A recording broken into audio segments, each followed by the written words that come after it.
cracher de son genre d'homme.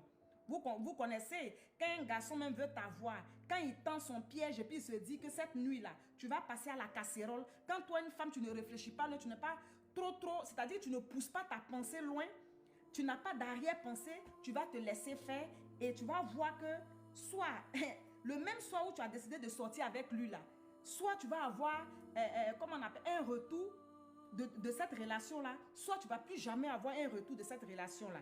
Et c'est ce qui est arrivé à la une en question. Et c'est ce qui est arrivé à la une en question. Dès qu'ils ont fait crac-crac ensemble, le monsieur a pris sa route. Elle aussi, elle a pris sa route là. Le monsieur ne l'a plus jamais appelé. À chaque fois qu'elle essaie de contacter, même la même nuit, quand elle est arrivée à la maison, et puis elle a tenté de joindre le gars pour lui dire, elle est arrivée, le monsieur ne décroche plus. Merci beaucoup mon winner poids lourd Alès. Le monsieur ne décroche plus. C'est-à-dire quelqu'un même, tu l'as vu une seule fois de ta vie. Vous avez causé pendant un mois sur les réseaux. Oui, je suis d'accord. Mais vous avez décidé d'avoir un date ensemble, un rendez-vous. Le premier rencard déjà, le gars t'a déjà déshabillé. Tu as accepté qu'il y ait crac-crac entre vous. Il y a eu sexualité entre vous. Depuis lors, le monsieur est rentré. Il n'y a plus eu de retour jusqu'à aujourd'hui. La une essaie de l'appeler. Il n'y a pas de retour. Le monsieur est arrivé. Il n'a jamais dit à la fille s'il est bien rentré. Il s'en fout éperdument. La fille l'appelle. Il ne décroche pas. Quand elle lui envoie un message, il répond. La fille lui demande, mais pourquoi tu me fais ça? Il dit comme quoi? Elle lui dit, mais depuis on a eu les rapports ensemble, tu es rentré, tu ne m'appelles plus. Tu ne me fais, je t'appelle, tu ne décroches pas non plus. Qu'est-ce qui se passe? Le gars dit, non, je n'ai pas le temps actuellement, je vais te rappeler.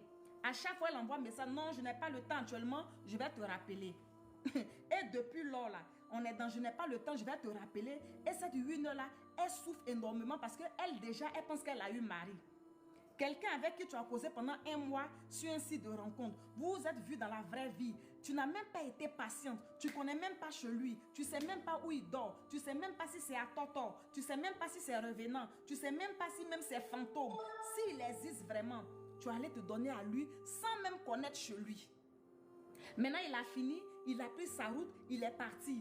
Et depuis lors, il ne te contacte plus. Quand tu l'appelles, il ne décroche pas. Quand tu lui envoies un message, il répond quand il veut. Il répond quand il veut sans stress. Et la fille, elle a commencé à pleurer parce qu'elle aime le gars. Elle a vu c'est son genre d'homme. Donc elle pense qu'elle était dans une relation. Pourtant en réalité, c'est elle seule qui était dans sa relation. Parce que le gars en question là, c'est pas relation, il cherchait un plan de cul. Il cherchait un plan d'un soir. Et il a fini de la voir. Lui, parce que le garçon qu'elle a là, quand tu le rencontres la première fois là, lui il essaie de tâter le terrain pour voir. Il essaie de voir si tu es une fille facile. Il essaie de voir si tu es une femme aux jambes légères. Il essaie de voir si là la poule lui peut sortir dans toi. Et le gars a tenté. Pour lui est sorti, il est parti. Merci beaucoup mon winner Alex. Donc qu'est-ce que vous pensez? Automatiquement il s'est dit que cette fille là, elle ne doit pas être sérieuse. Si déjà elle m'a connue, elle n'a même pas pris la peine même de savoir où je dors. Elle n'a même pas pris la peine même d'avoir des informations sur moi. Elle ne connaît personne chez moi. Elle ne me connaît même pas. Le premier rendez-vous net, je réussis à baisser sa culotte. Ça veut dire que cette fille-là, c'est son habitude qu'elle a. Ça veut dire que cette fille-là, c'est son travail qu'elle a. Donc tu penses qu'il va te prendre au sérieux comment? On dit de la manière tu te vends là, c'est comme ça on t'achète. De la manière tu te vends, c'est comme ça on t'achète. Si tu te vends 2 à 5 francs, garçon va te payer 2 à 5 francs. De nos jours là même pour avoir bonne relation là même là, il faut prier, il faut faire jeûne et prière pour avoir bon garçon qui va te dire, ah ma chérie, viens balayer chez moi. À plus forte raison, toi-même tu t'en vas te livrer. Quelqu'un que tu ne connais même pas, tu veux qu'il pense quoi de toi? Il ne va jamais te prendre au sérieux. Elle, malgré ça, toi maintenant tu passes ton temps à enchaîner le gars de message. Tu vas lui envoyer un message matin, tu vas lui envoyer un message à midi, tu pleures, tu fais note vocale. C'est-à-dire que tout ton être là, ça, en fait ta vie, dorénavant sa vie là, tourne autour du gars. Et le gars maintenant, lui répond quand il veut. Quand la fille lui demande, mais pourquoi, tu as changé comme ça? Il dit, moi j'ai changé comment? Je n'ai pas changé, je suis le même. Mais est-ce qu'on peut se revoir? Le gars dit non, je n'ai pas le temps actuellement, je suis très occupé. Et c'est comme ça les hommes. Tu viens de rencontrer un homme là. Arrête d'être passionné, arrête d'être euphorique. L'amour là, ça ne se construit pas en un mois.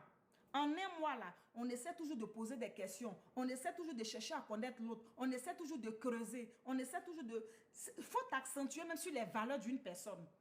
Parce que c'est les valeurs d'une personne là qui va déterminer si cette personne là te sied ou pas.